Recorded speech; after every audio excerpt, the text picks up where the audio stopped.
What's up, guys? We're out here on the 87 Suburban R20. I was driving it the other day and it decided just to randomly die on the interstate.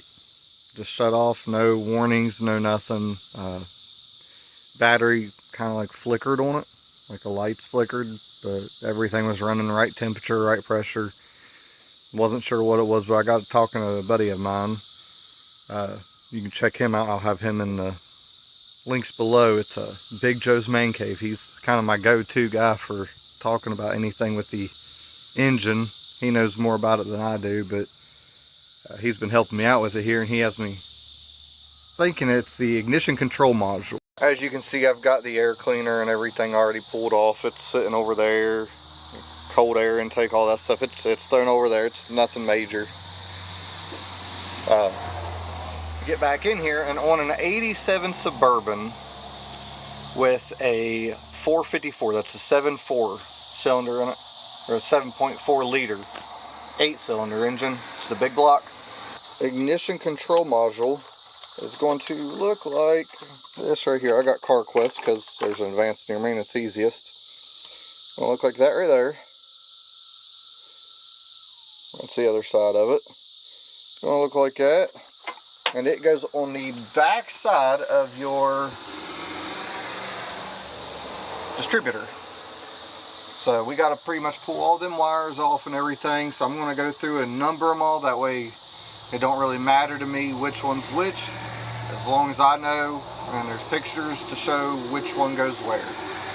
After we do that, I'll end up pulling that distributor cap and seeing if I can get the ignition control module, if I can remember to call it that, off of there.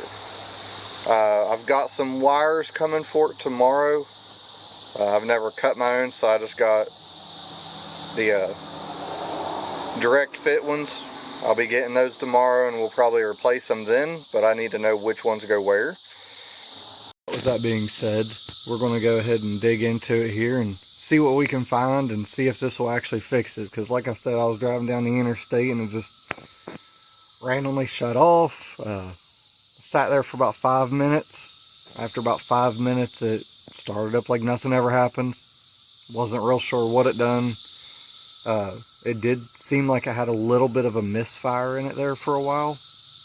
Never really understood why. Just assumed it was plugs and wires that needed done. So hopefully this could also be that, because that's a telltale sign of an ignition control module going out, is kind of sounds like a misfire, just not firing at all really. So we'll see if this fixes it, and if it does, then there's something else to learn.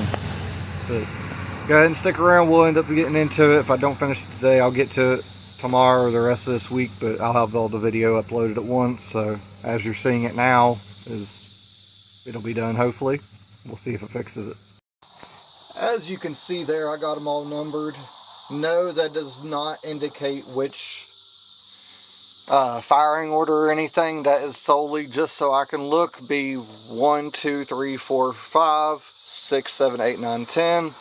Knowing where the plugs go, because I don't really care what location they are or what number they are. As long as I get the location right, I'll have the firing order right. So I done that just solely for me.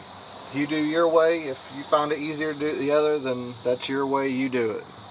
This is just how I find it easiest for me. So I'll end up pulling those off, getting that distributor cap off, seeing if I can get to that sensor, and I will let you know as soon as I can get in there. Alright, so we got the distributor cap off here. You can see there's a tiny little bolt there and one on the opposite side. As it sits in there, it sits just like that. As you can tell, I put a little black mark there. There's one up there on the firewall. They point directly at each other.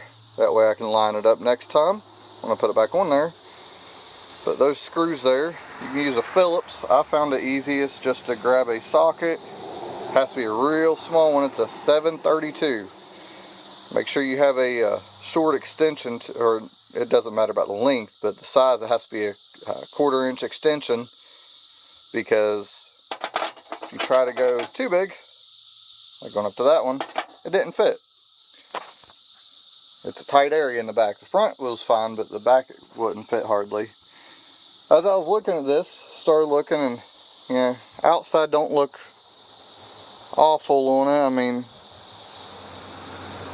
not bad. It is original though. Looking at the inside though, you look up in there, there is corrosion on every single one of those. That could be a big problem with it. But thank goodness, when I bought this thing, the guy had all kinds of stuff for it, along with a new distributor cap. One for an EFI, which is what that is, electronic fuel injection. It's an EFI. So we got the cap and rotor. Might switch the rotor out on it too. The rotor over there don't look too great. We'll see though. Might go ahead and switch it out and put a new one of those in. And since I've already got this sensor, might go ahead and put it in too. So getting to that sensor, if you look on the very back, I'm going to try to get y'all back in there. Y'all might see it, you might not. There's two plugs there that go into it. On it, you remove those two plugs from it. You'll take the two bolts out, which are real small. They're probably that 732 again, if not smaller. They are tiny. That should just lift right out of there, or unplug, whatever. I haven't got to it yet, so I don't know exactly how it works, but I know you remove those and it'll come out. And then put the new one in, put the new rotor on, new cap, and we should be good to go. I'll have the new wires put on it tomorrow, but we'll see.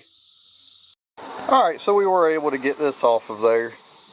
It is the same size socket as what the distributor cap is. There's two bolts that go in there, and then on the other side.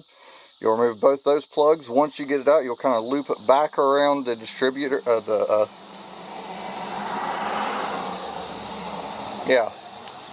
that piece. You'll loop it back around it, unplug the base, pull that out. On the back, you'll notice it's kind of greasy. That's because on the new one, you will see that metal plate that goes across. That's where it gets the electric from, I'm assuming. I don't know. And it'll give you a little packet of grease. You'll end up greasing the back of that. Lay it down on there, plug it all back in, bolt it down. You will use the same bolts that came with it. They come out. I got mine sitting over on the battery out of the way. That way I don't knock them down, lose them. But we'll go ahead and do that, and we are going to change out everything right there. The new cap, as you can see, and the, I think it's called a rotor. Yeah, the rotor. And if you look, as it sits down on there, it just sits there and spins around, hitting each of those ports. So actually it sits like that, I'm pretty sure. Yeah, sits like that, and it'll sit there and spin around, hitting each of them with that. Alright, I'll go ahead and get it done. Alright, so we got the new rotor and cap on, along with the wires plugged back in. 1, 2, 3, 4, 5, 6, 7, 8, 9, all in the right order. The plugs are back in. Everything's back together. I'm going to go ahead and put the air filter back on and see if I can be able to take this to work tonight. Alright guys, as you can see, we got her running. Don't know if that fixed it, because I mean it was running before, it just wasn't reliable, I guess. We'll see. I mean, it's got to get me to work at least, so we'll see if we make it or not. But appreciate y'all watching. Like last time, like, comment if you got tips, let me know. I'd like to learn something more. If you got more information, I'm always willing to learn how to do something. If y'all know how to do something that I don't, I mean, by all means tell me. Or if you just want to kind of share a little bit of experience, I'm more than willing to listen. So till next time, thank you. Have a good one. Be careful, be safe, and keep getting into shenanigans.